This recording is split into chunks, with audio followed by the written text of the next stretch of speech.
কুরবানের দিন আসলে আমার মনটা খারাপ হয়ে যায়, কারণ ওই দিনই আমার বাবা হারা হয়েছি, পিতা হারা হারা হয়েছি।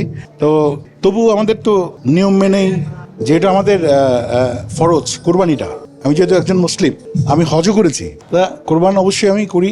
এবং আমার নিজে মানে পশুটা গরুকে পছন্দ করে আমি কেনার চেষ্টা করি, কারণ কি অন্যের বাজারটা আমার পছন্দ না, এটা বাজার হোক আর গরু কেনা হোক বা যেটাই হোক। হ্যাঁ, কারণ যেটা আমি পছন্দের জিনিসকে কোরবানি দিতে বলেছেন আল্লাহর কাছে। হ্যাঁ, তো আমার যেটা হয় সেটা আমি ওরকম দামাদামি করি না, দূর থেকে দেখি এটা পছন্দ হলেই একজনকে পাঠিয়ে বেশি দামাদামি করবো, এটা নিয়ে নাও, তো সেটা আমি করি।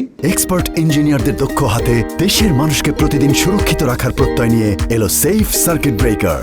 ঈদের দিন তো মাংস রান্না হবে এবং চালের রুটি দিয়ে মাংস খাবো, এটা প্রথম এবং প্রথম রান্নাটা ওইটুকুই। সবাই অল্প গরুর মাংস যারা খান অল্প খাবেন, কারণ হার্ট অ্যাটাকের ব্যাপার আছে, বেঁচে থাকতে হবে। এখন কিন্তু বয়স লাগে না হার্ট অ্যাটাক হতে। আর গরুর মাংস বেশি খেলে কিন্তু মানে রেড মিট বেশি খেলে হার্ট অ্যাটাকের ঝুঁকি বেশি, তো একটু পরিমাণ মতো কমে খাবেন, একটু ঝালঝাল করে রান্না করে তোমার চালের রুটি খাই, এনজয় করি, হালুয়া বানাই, হালুয়া খাই। শোনো, আবার তো মানে শ্রমিক তো থাকেই সাথে, শ্রমিক ছাড়া তো আমরা চলতে পারি না।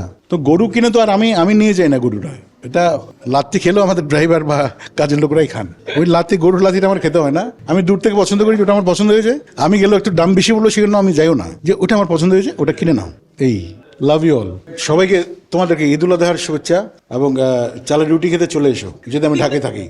রুটি দিয়ে যারা হিন্দু ভাইরা আছো তাদের জন্য খাসি হবে, আর মুসলিম যারা গরু, এবং চালের রুটি অবশ্যই।